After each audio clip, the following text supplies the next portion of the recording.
Selamat pagi saudara, senang sekali Redaksi 33 kembali hadir. Kali ini bersama saya Rosmi Rahma, sejumlah informasi penting akan kami hadirkan untuk Anda dan berikut di antaranya.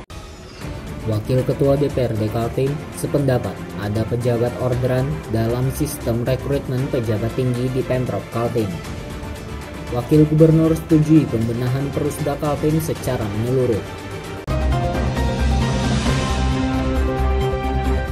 Wakil Ketua DPRD Kaltim Andi Harun menumpahkan dukungannya atas protes yang dilakukan Ketua Fraksi PKB Syafruddin, yaitu mengenai sistem seleksi pejabat dari aparatur sipil negara.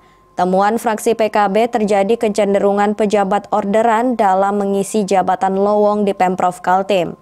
Pejabat yang direkrut menurut Syafruddin berasal dari kabupaten dan kota lain di Kaltim, namun tidak memenuhi ketentuan seleksi. Menurut temuan dari fraksi PKB, ada yang lewat batas umur dan tim seleksi dari mantan pejabat. Soal apa yang dipermasalahkan oleh yang terhormat Pak Syafruddin, soal seleksi ASN. Kalau terus pemerintah melakukan pengelakan, maka kita mendorong untuk dilakukan audit server. Dilakukan forensik digital terhadap bagaimana panitia melakukan seleksi. Karena dengan begitu akan terungkap semua kapan dilakukan perubahan di komputer, penandatanganan oleh pihak-pihak yang permintaan perubahan terhadap hasil evaluasi dan analisa. Kita berharap sebenarnya dengan jawaban ini kita ingin selesaikan masalah dan kita perbaiki ke depan.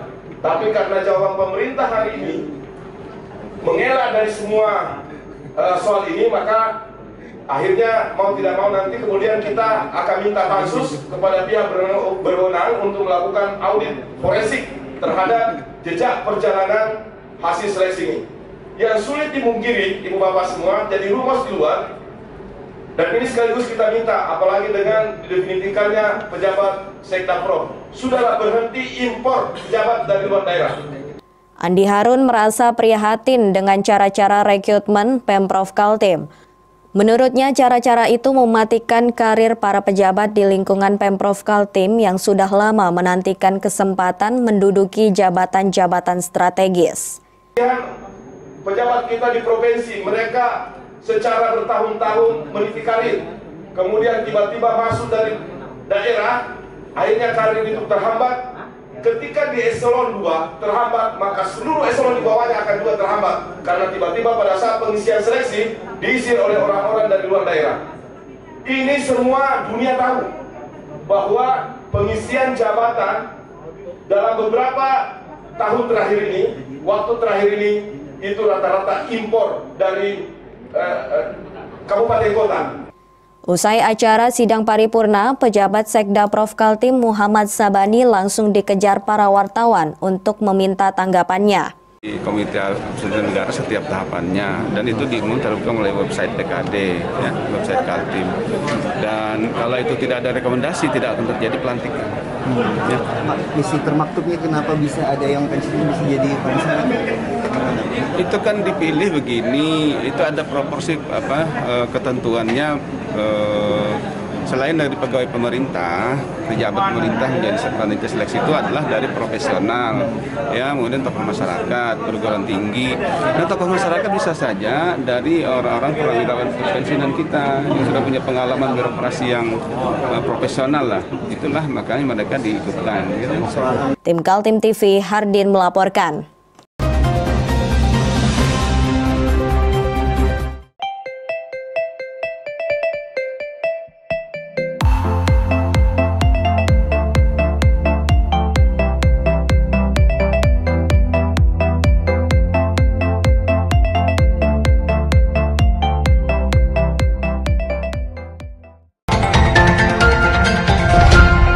Persoalan Perusda dan badan usaha milik daerah yang carut-marut tidak memberikan kontribusi mencapai titik klimaks. Setelah menjadi sorotan semua praksi, Wakil Gubernur Kaltim Hadi Mulyadi merespon untuk membenahi secara menyeluruh Perusda yang ada. Inilah titik klimaks permasalahan Perusda di Kalimantan Timur. Setelah melalui kritik keras Komisi 2 dan juga fraksi-fraksi pada sidang paripurna LKPJ, laporan keterangan pertanggungjawaban Gubernur Kaltim tahun 2019, Wakil Gubernur Kaltim Hadi Mulyadi menyepakati untuk membenahi perusda-perusda yang sakit. Yang saya persoalkan tentang perusda ini sejak saya di DPRD Provinsi ini juga sama seperti yang Bapak rasakan. Sehingga kesempatan pada hari ini menjadi momen yang berharga bagi saya. Saya minta kepada Sekda dan Asisten, habis Jumat ini kita rapat.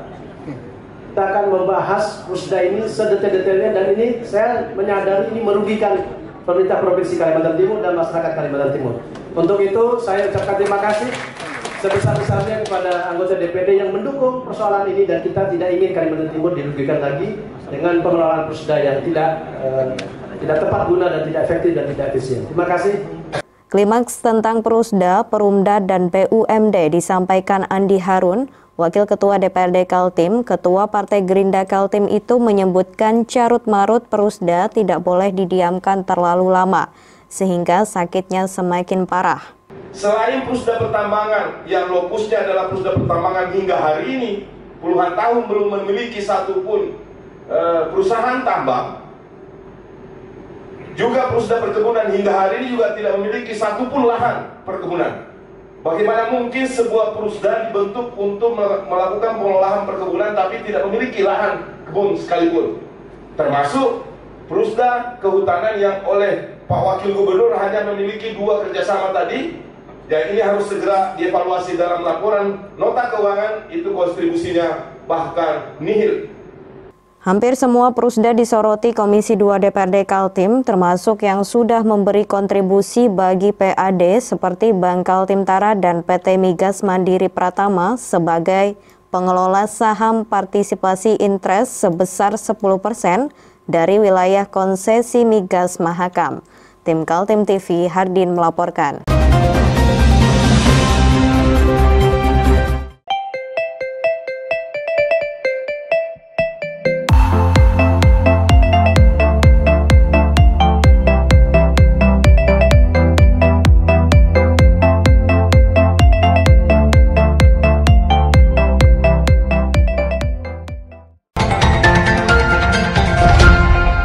Ketua DPRD Samarinda Siswadi berjanji akan mengejar penambangan ilegal di Kelurahan Lempake, Samarinda Utara.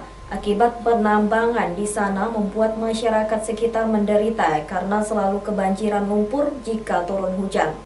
Anggota DPRD Kota Samarinda melakukan inspeksi mendadak atau sidak di lokasi yang diduga ada aktivitas tambang ilegal di Kelurahan Lempake, Kecamatan Samarinda Utara, Kota Samarinda. Aksi dadakan itu dilakukan setelah mendapat pengaduan dari masyarakat karena dampak penambangan membuat banjir lumpur di pemukiman warga. Rombongan dipimpin Ketua DPRD Kota Samarinda Siswadi, namun di lokasi turut hadir menemani Camat Samarinda Utara dan Lurah Kelurahan Lempake serta warga. Sayangnya setelah rombongan tiba sudah tidak ada lagi aktivitas pertambangan. Kalau warganya aja nggak tahu yang tinggal di sini, itu yang masalah waktu hearing kan sudah saya sampaikan. Bahwasanya kuncinya adalah di warga setempat. Sepanjang warga setempat diizinkan, nggak ada namanya tambang itu bisa jalan. Nah ini kayaknya juga terpecah. Ada yang pro, ada yang kontra. Nah yang kontra ini yang lapor ke kami. Yang pro, bah kami mau turun ini sudah. Laporan masuk semuanya sudah. Meski tidak menemukan lagi penambangan ilegal, Siswadi berjanji akan melacak pelakunya. Dia berharap kepada warga untuk tidak ragu menyampaikan laporan jika ditemukan ada pertambangan liar. Kami akan tetap melacak terus siapa oknum-oknum yang melakukan penambangan ilegal di sini tanpa memperhatikan lingkungan, bahkan tanpa memperhatikan masyarakat yang ada di sini. Kami akan kejar terus, kejar tanda kutip. Kami akan mencari informasi terus, dan ini kami akan masalahkan terus. Sementara warga setempat mengatakan gara-gara penambangan batu bara di kawasan itu membuat warga mengalami kebanjiran sampai dengan 1 meter. Sebelumnya ada aktivitas perusahaan tidak pernah mengalami kebanjiran. Banyak rumah tenggelam, sama SD, halaman masjid, warga kami kurang lebih 50 loh, 1 meter ini dalam rumahnya. Oh yang kemarin? Ya yang kemarin. Paling parah Mei Juni ini. Kalau dulu kan biasa itu nggak sampai segitulah. 20 meter, 20 cm maksudnya. Ini paling ada yang 2 meter jalan umumnya tuh. Kan mobil kalau lewat sini kan tidak bisa melintas di situ di depan RT 43 itu. Ini bisa dibilang aktivitasnya ilegal? Ilegal semua, bahkan ini kapling, ini kan daerah kaplingan nih, belum ada izinnya juga. Katanya izin pematangan lahan. Tapi izin dari mana? Karena ngomong-ngomong aja kan izinnya. Jadi nggak ada izinnya sama secara faktual belum ada. Pak Lurah, Pak RT, saya tanda tangan dan belum pernah. Tim Kaltim TV melaporkan.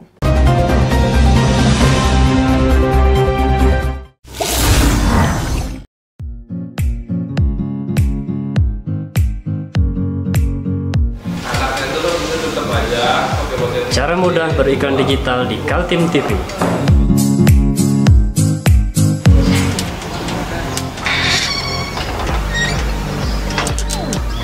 Yang pertama, jadilah sahabat Kaltim TV.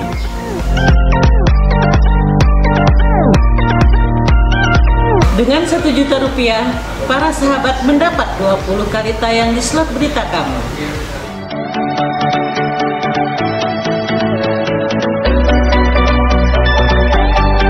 Dengan 20 detik dapat menjangkau 20.000 penonton. Anda beruntung karena mendapat kesempatan perdana dari kami. Ayo jadilah sahabat Kaltim TV.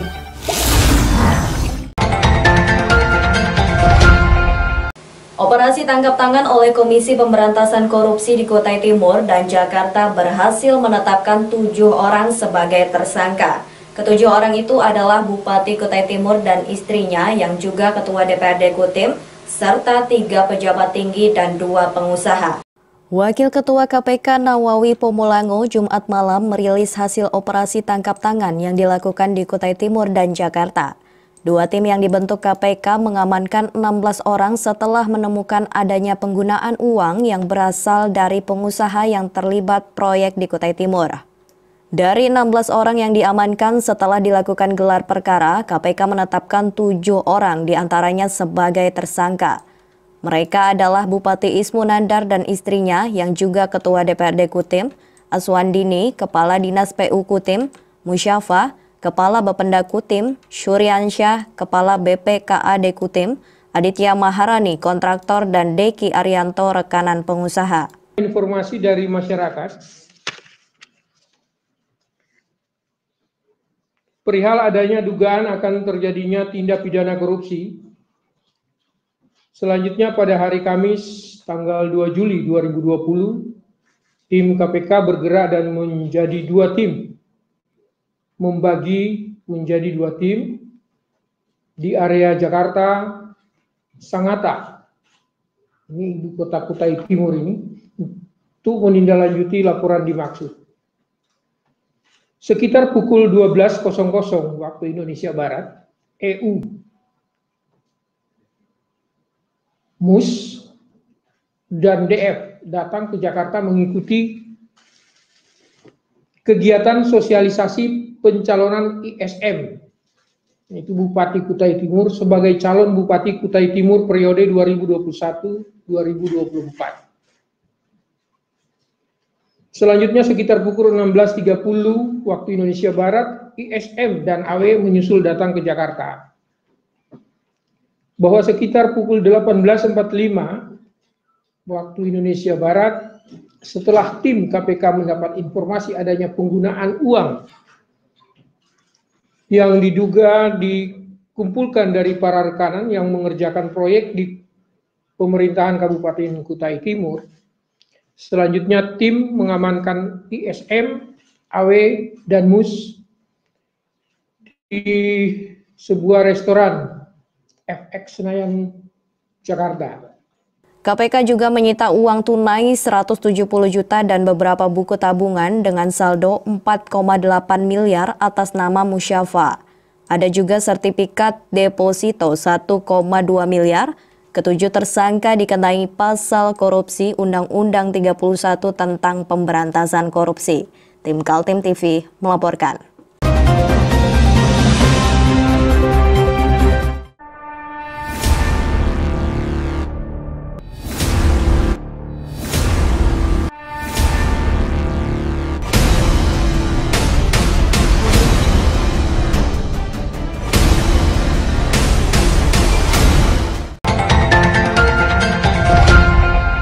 Selain menangkap 5 pejabat Kutim, termasuk Bupati Ismunandar dan istrinya yang juga Ketua DPRD Kutai Timur, KPK juga mengamankan 2 pengusaha yang menjadi rekanan Pemkab dan memberikan hadiah sebagai timbal balik dari proyek-proyek yang dikerjakan. Berikut informasinya.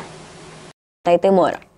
Wakil Ketua KPK Nawawi Pomolango dalam rilisnya menyebutkan Aditya menjadi rekanan proyek-proyek di Dinas PU Pekerjaan Umum Kutim, yaitu pembangunan embung di Desa Maloy, Kecamatan Sangkulirang sebesar 8,3 miliar dengan nama perusahaan CV Permata Group. Pembangunan rutan Polres Kutai Timur 1,7 miliar oleh CV Bebika Borneo. Proyek peningkatan jalan poros Kecamatan Rantau Pulung 9,6 miliar oleh CV Bulanda. Pembangunan kantor Polsek Teluk Pandan senilai 1,8 miliar oleh CV Bulanda. Proyek optimalisasi pipa air bersih senilai 5,1 miliar oleh CV Cahaya Bintang, serta pengadaan dan pemasangan LPJU Jalan AP Pranoto Sangatta oleh PT Pesona Citra Gemilang senilai 1,9 miliar. Sedangkan pengusaha Deki Arianto menjadi rekanan proyek di Dinas Pendidikan Kutim dengan nilai proyek 40 miliar rupiah. Tanggal 11 Juni 2020, diduga terjadi penerimaan hadiah atau janji yang diberikan dari AM selaku rekanan Dinas PU Kutai Timur sebesar 550 juta rupiah dan dari DA selaku rekanan Dinas Pendidikan sebesar 2,1 miliar rupiah kepada ISM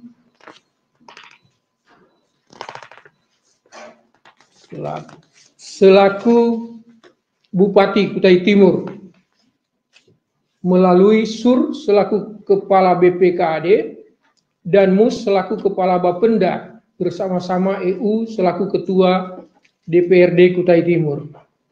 Besok harinya, tersangka Musyafa menyimpan uang itu ke beberapa rekening bank atas namanya, masing-masing ke Bank Syariah Mandiri 400 juta, Bank Mandiri 900 juta, dan Bank Mega 800 juta. Selanjutnya diketahui bahwa terdapat pembayaran untuk kepentingan ISM melalui rekening atas nama Mus diantaranya pada tanggal 23 sampai dengan 30 Juni 2020 untuk pembayaran kepada Isuzu Samarinda atas pembelian Elf sebesar 510 juta rupiah. Pada tanggal 1 Juli 2020 untuk pembelian tiket ke Jakarta sebesar 33 juta rupiah. Tim Kaltim TV melaporkan.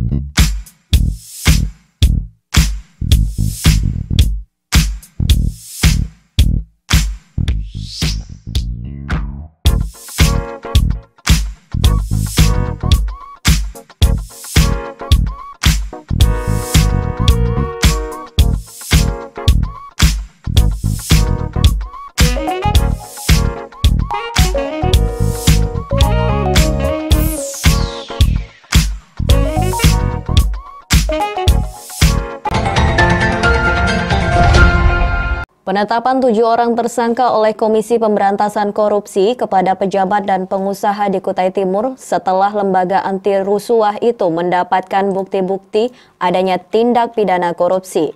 Kasus di Kutai Timur diantaranya selain ada pemberian hadiah fee proyek, pengusaha juga memberikan THR kepada bupati dan para pejabat tinggi di Kutai. Sebelumnya, diduga terdapat juga penerimaan uang THR dari AM sebesar masing-masing 100 juta rupiah untuk ISM, MUS, SUR, dan ASW pada tanggal 19 Mei 2020, serta transfer ke rekening bank atas nama Aini sebesar 125 juta rupiah untuk kepentingan kampanye ISW.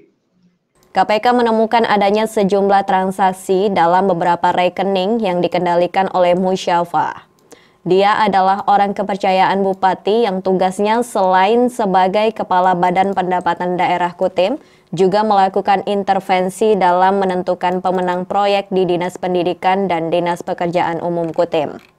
Diduga terdapat beberapa transaksi berupa penerimaan sejumlah uang dari rekanan kepada MUS melalui beberapa rekening bank atas nama MUS, yaitu Bank Mandiri, Bank Syariah Mandiri, Bank Mega, Bank Kaltim-Tara, terkait dengan pekerjaan yang sudah didapatkan di Pemkab Kutim. Saat ini total saldo yang masih tersimpan di rekening-rekening tersebut sekitar 4,8 miliar rupiah. Terdapat penerimaan uang melalui ATM atas nama Irwansyah, saudara dari DA, yang diserahkan kepada EU sebesar 200 juta rupiah. Ketujuh tersangka kini sudah ditahan KPK dengan pasal Undang-Undang Anti Korupsi. Tim Kaltim TV melaporkan.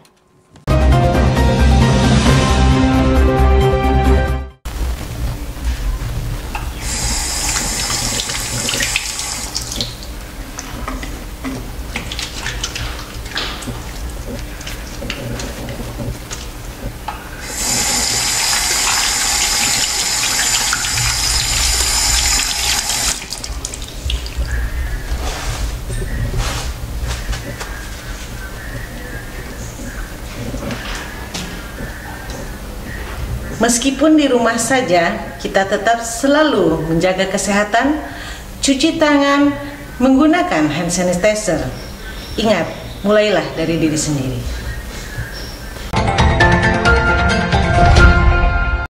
Kasus penangkapan Bupati Kutai Timur beserta 15 pejabat lain oleh petugas Komisi Pemberantasan Korupsi atau KPK menjadi perbincangan berbagai kalangan. Tidak terkecuali di parlemen, para wakil rakyat umumnya mengaku prihatin. Ketua DPRD Kaltim Makmur HPK mengaku kaget dengan berita tersebut. Kutai Timur adalah salah satu daerah pemilihannya yang meliputi Kutai Timur, Berau, dan Bontang. Makmur mengatakan apa yang terjadi masih belum jelas kebenarannya. Namun dia prihatin dengan kejadian itu. Ini menjadi pengalaman kita berharga. Kejadian ini bukan baru saja, di mana-mana kejadian terjadi terhadap penyelenggara pemerintah. Nah, saya kira mari jadi lindungan kita semua lah. Kita tidak boleh sembrono, tidak boleh sembarangan. Kedua ya hal yang tidak benar ya buat apa kita lakukan. Apa adanya saja. Penting kita mengabdikan diri dengan baik. Apa yang menjadi cita masyarakat kita wujudkan dengan program-program kita yang tertuang dalam. Banyak kalau kita di pemerintah ada yang pertama belanja daerah ada sebagainya. Makmur mengatakan era sekarang adalah zamannya memerangi korupsi, kolusi, dan nepotisme. Sehingga setiap pejabat negara harus menjaga semangat yang disuarakan pemerintahan. Sekarang memang zamannya sudah memerangi bagaimana kita tidak melakukan korupsi, kolusi, nepotisme. Saya kira ini harus jadi semangat kita semua gitu. Ya, ini untuk refleksi bagi kita semua, termasuk kami semua di DPRD termasuk. Saya kira ini suatu hal yang harus kita berikan dukungan penuh. Siapapun juga, artinya untuk menyangkut masalah pembatasan korupsi, kemudian menyangkut nepotisme, kolusi korupsi, itu harus menjadi semangat kita semua. Diberitakan Bupati Kutai Timur Ismunandar dijemput petugas KPK di sebuah hotel di Jakarta. Ketika itu dia sedang bersama istri dan kepala Bapeda. Tim Kaltim TV, Hardin melaporkan.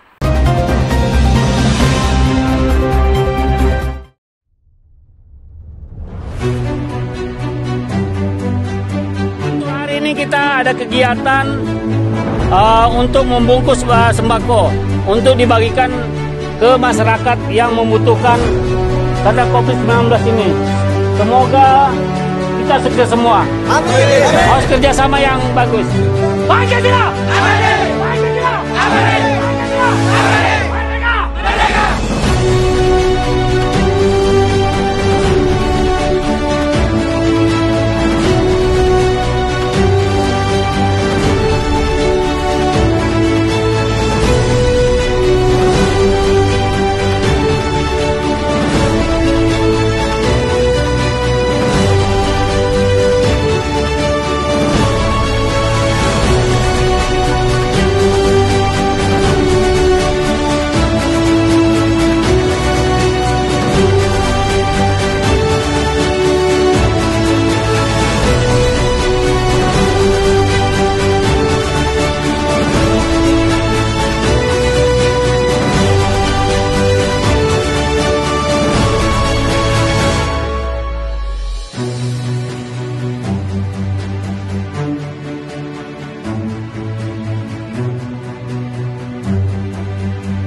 Masih bersama saya, Rosmi Rahma, kembali kami sampaikan dua berita utama Kaltim hari ini. Ketua DPRD Samarinda lakukan inspeksi mendadak di lokasi penambangan ilegal. Ormas Kaltim melakukan unjuk rasa tolak RUU HIP di gedung DPRD Kaltim.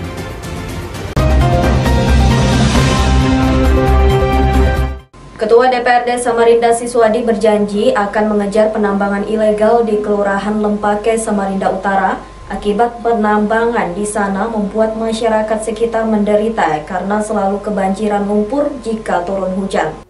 Anggota DPRD Kota Samarinda melakukan inspeksi mendadak atau sidak di lokasi yang diduga ada aktivitas tambang ilegal di Kelurahan Lempake, Kecamatan Samarinda Utara, Kota Samarinda. Aksi dadakan itu dilakukan setelah mendapat pengaduan dari masyarakat karena dampak penambangan membuat banjir lumpur di pemukiman warga. Rombongan dipimpin Ketua DPRD Kota Samarinda Siswadi, namun di lokasi turut hadir menemani Camat Samarinda Utara dan Lurah Kelurahan Lempake serta warga. Sayangnya setelah rombongan tiba sudah tidak ada lagi aktivitas pertambangan. Kalau warganya aja nggak tahu yang tinggal di sini, itu yang masalah waktu hearing kan sudah saya sampaikan. Bahwasanya kuncinya adalah di warga setempat. Sepanjang warga setempat tidak diizinkan, nggak ada namanya tambang itu bisa jalan. Nah ini kayaknya juga terpecah. Ada yang pro, ada yang kontra. Nah yang kontra ini yang lapor ke kami. Yang pro, bah kami mau turun ini sudah. Laporan masuk semuanya sudah. Meski tidak menemukan lagi penambangan ilegal, Siswadi berjanji akan melacak pelakunya. Dia berharap kepada warga untuk tidak ragu menyampaikan laporan jika ditemukan ada pertambangan liar. Kami akan tetap melacak terus siapa oknum-oknum yang melakukan penambangan ilegal di sini tanpa memperhatikan lingkungan, bahkan tanpa memperhatikan masyarakat yang ada di sini. Kami akan kejar terus, kejar tanda kutip. Kami akan mencari informasi terus, dan ini kami akan masalahkan terus. Sementara warga setempat mengatakan gara-gara penambangan batu bara di kawasan itu membuat warga mengalami kebanjiran sampai dengan 1 meter. Sebelumnya ada aktivitas perusahaan tidak pernah mengalami kebanjiran. Banyak rumah tenggelam, sama SD, halaman masjid, warga kami kurang lebih 50 loh. 1 meter ini dalam rumahnya. Oh yang kemarin? Ya yang kemarin. Mulai paling parah Mei Juni ini. Kalau dulu kan biasa itu nggak sampai segitulah. 20 meter, 20 cm maksudnya. Ini paling ada yang 2 meter jalan umumnya tuh. Kan mobil kalau lewat sini kan tidak bisa melintas di situ, di depan RT 3 itu. Ini bisa dibilang aktivitasnya ilegal? Ilegal semua, bahkan ini kapling, ini kan cara kaplingan nih belum ada izinnya juga. Katanya izin pematangan lahan. Tapi izin dari mana? Oh. Karena ngomong-ngomong aja kan izinnya. Jadi nggak ada izinnya sama secara faktual belum ada. Pak Lurah, Pak RT, saya tanda tangan belum pernah. Tim Kaltim TV melaporkan. Beberapa ormas Islam di Kalimantan Timur menyampaikan penolakan terhadap rancangan undang-undang haluan ideologi Pancasila atau yang dikenal dengan nama RUU HIP. Sekitar 1.000 massa berunjuk rasa ke Gedung Wakil Rakyat DPRD Kaltim meminta untuk dibatalkan. Demonstrasi gabungan ormas dimulai usai sholat Jumat sekitar pukul 14.00. Massa mulai berdatangan menumpang mobil bak terbuka, truk dan sepeda motor. Terlihat Ketua MUI Kaltim Hamri Has bersama dengan tokoh-tokoh ormas Islam lainnya. Dengan pengeras suara, tokoh-tokoh ormas Islam bergantian menyampaikan orasi dari bak mobil terbuka di depan gedung DPRD Kaltim. Mereka menyuarakan perlawanan atas bangkitnya Partai Komunis Indonesia. Selain ormas Islam, bergabung juga beberapa ormas kesukuan. Angkat tangannya, ikuti arahan saya dengan suara yang keras. Kami putra-putri Indonesia bangga menjadi musuh PKI, partai yang mengamankan PKI. Setelah berorasi sekitar 30 menit di gedung DPRD, para wakil pengunjuk rasa diperkenankan masuk ke gedung DPRD Kaltim. Perwakilan massa disambut Ketua DPRD Kaltim Makmur HPK, serta Wakil Ketua Andi Harun dan Sigit Wibowo. termasuk anggota DPRD Zahidin Ali Hamdi, Puji Setiawati, Sutomo Jabir, dan Yeni Eviliana. Pada prinsipnya apa yang disuarakan oleh Majelis Ulama Indonesia dan Aliansi Agama Islam yang ada di Kalimantan Timur, DPRD sudah sepakat untuk menyampaikan ke Dewan Perwakilan Rakyat DPR RI. Jadi ini hari Senin kita akan secara kelembagaan menyurat, dan hari ini juga kita berikan ke Jakarta yang menolak tentang rancangan undang-undang yang ada kaitannya dengan merubah ideologi Pancasila. Jadi DPR satu bahasa dengan Majelis Ulama dan seluruh aliansi umat Islam. Setelah berdialog sekitar 50 menit di gedung E, lantai dasar DPRD Kaltim, masa berangsur-angsur bubar. Tim Kaltim TV Hardin melaporkan.